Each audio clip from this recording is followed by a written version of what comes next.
Assalamualaikum warahmatullahi wabarakatuh. The Honorable the Lecturer Ustaz Dr. Kaharudin S.Pemhum as a lecturer of Introduction to Linguistics and all my friends who have time to watch my video. First of all, I would like to thank God Allah Subhanahu wa Ta'ala who has been giving blessing and mercy so that I can complete my statement 9.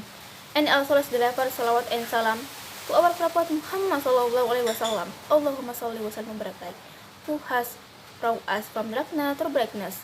Allow me to introduce myself. My name is Dwi Mesafana from PBIB. I'm from English Education Department, Faculty of Tarbiyah and Teacher Training at Ulanuddin Makassar.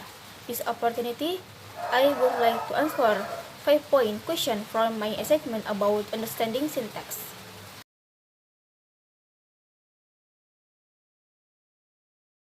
What I know about the trans approach is that sentences are formed as a result of the relationship between words and phrases. This approach is analyzed by analyzing the form of the critical sentence, which is very simple in providing information about the relationship between words and phrases, subject and predicate. The subject refers to a noun, non-phrase, or pronoun that shows who or what is doing the action in the sentence. In addition, the predicate in the sentence section tells us what the subject is doing. This approach cannot conclude the complex sentence structure and grammar of English. Example, the smart teacher trained the lazy boy patiently.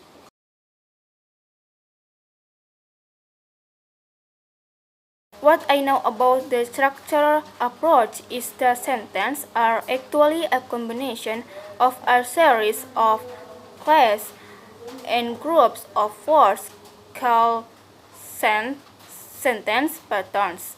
However, the concept of sentence patterns is considered less effective, so the concept of direct constitutions (AC) was introduced. Direct constitutions are sequential words that form units from the smallest to the largest.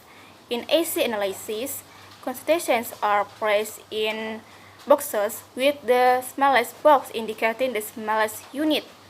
Although AC analysis provides a binary structure between words, it does not describe the grammatical and semantic relationships between words. Example, beautiful girl.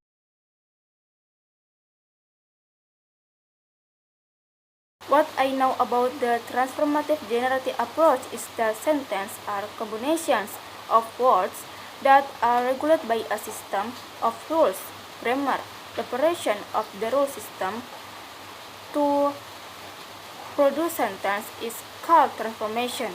Transformative generative linguistics focuses on syntactic competence. Sentences consist of two syntactic components, namely basic components, and transformative components. Basic components include phrase, structure rules, and lexicons that create deep structures, sentence meaning.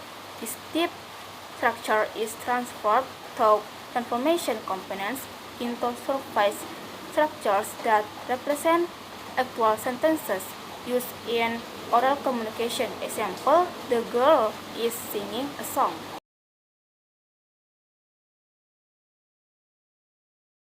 Generative transformative approach. Because this approach can explain more deeply about the structure of language. This approach explains more deeply how the basic structure affects the meaning and transformation of sentences and explains the surface form of sentences. In addition, currently, the transformation approach is more widely used by linguists to explain sentences and the process of their formation, grammar of a particular language.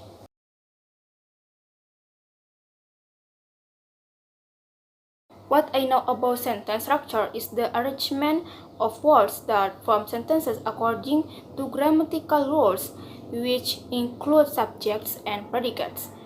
In the theory of transformative grammar, TG, sentence structure analysis is done using phrase structure. Phrase structure has three basic principles.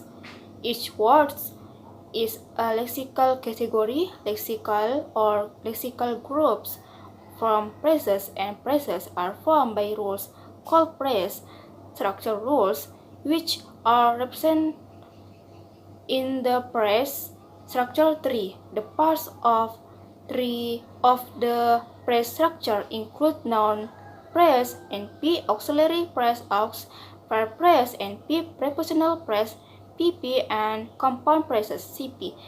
This theory is useful to make it easier for us to understand how sentence structure is composed by using phrase structure rules that break sentences down into basic structures. That was my explanation and the answer from the 5 questions. More or less, please forgive me. Wassalamualaikum warahmatullahi wabarakatuh.